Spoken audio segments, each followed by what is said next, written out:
Hey guys, in this short video, I want to run through how I'm able to retain clients for years and why I don't need to focus on new clients so much. So in building a successful health practice, there's a simple equation that you need to understand, and that is that your revenue equals the number of new clients you see multiplied by your patient visit average or your lifetime value per client, however you want to put it, and multiplied by your capacity. That's what equals your revenue. So if I can only see, let's say, 10 people per week because I'm only working 2 days a week, then my revenue is capped, right? We understand that.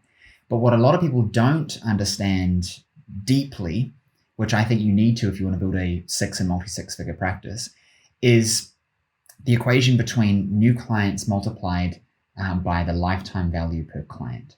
So if I see clients and they only see me for 3 sessions and I make, let's say, $300, the number of new clients that I need to keep my calendar full is very high. And that's a problem because every new client requires effort and work and paperwork and administration. They also require a lot more explaining and coaching because they don't really understand what we do because they're new. And they require money because we have to spend money on advertising to go and get those clients, or we have to spend time to hustle and get word of mouth and make content and whatever.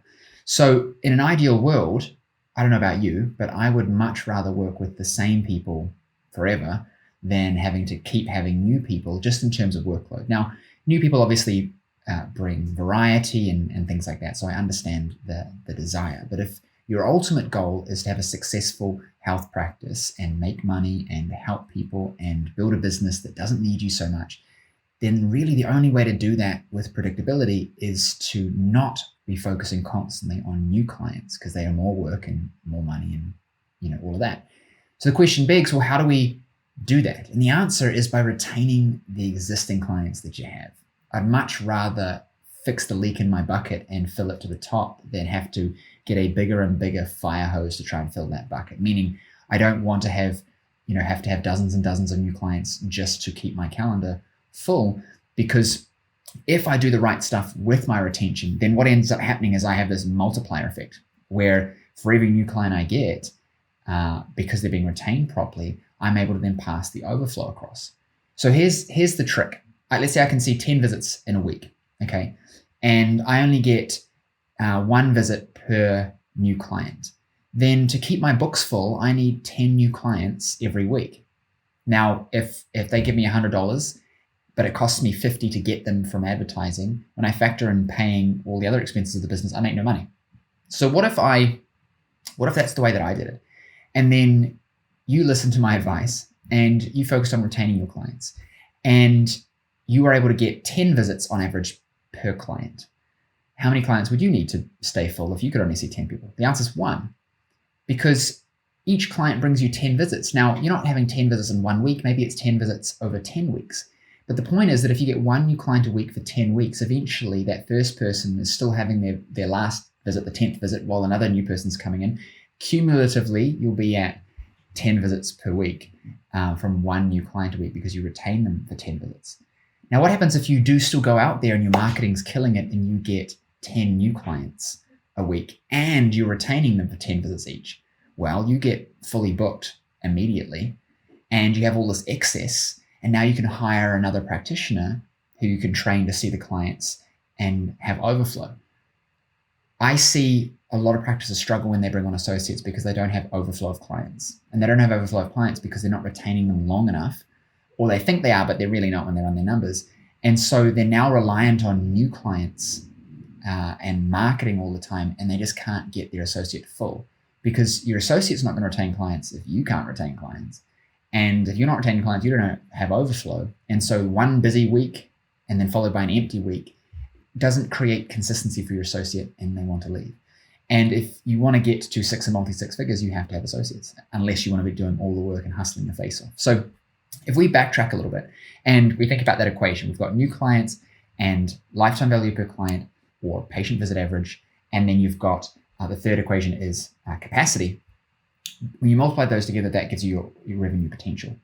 So how do we retain our clients longer? Well, it first starts by understanding how well you're currently retaining them. So if you're watching this video, after I said this next bit, I want you to pause and go and do it for me and then come back and continue.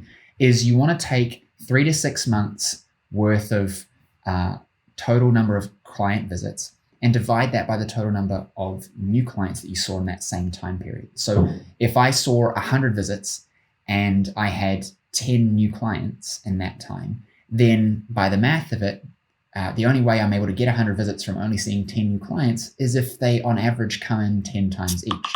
Now, some people will come 3 times, some people will come 30 times. We're looking at an average here.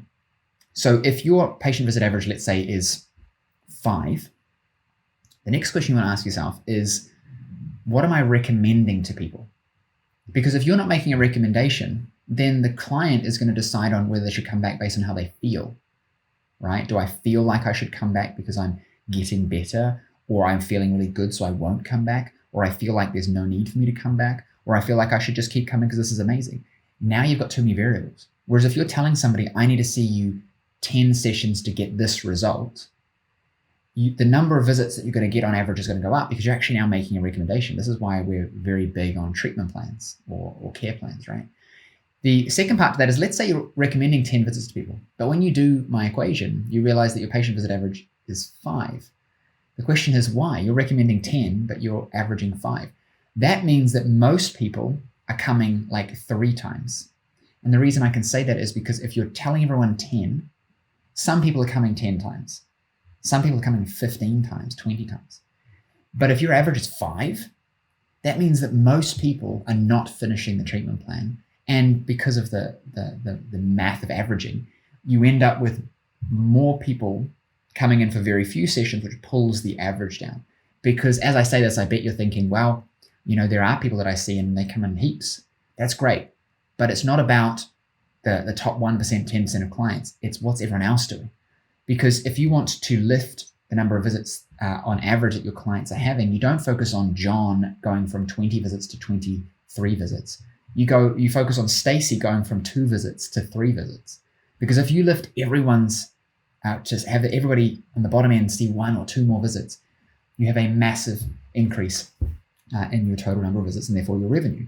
And so a massive, I just realize I'm saying massive all the time, a massive way of influencing how much income you make and how full your books are comes from lifting your client retention in the early phases of care. It's not about another maintenance plan or some advanced thing or some tactic with clients that already see you. It's about getting people who have come for new patient visits to come back for a few sessions. That'll lift your average. So what does that?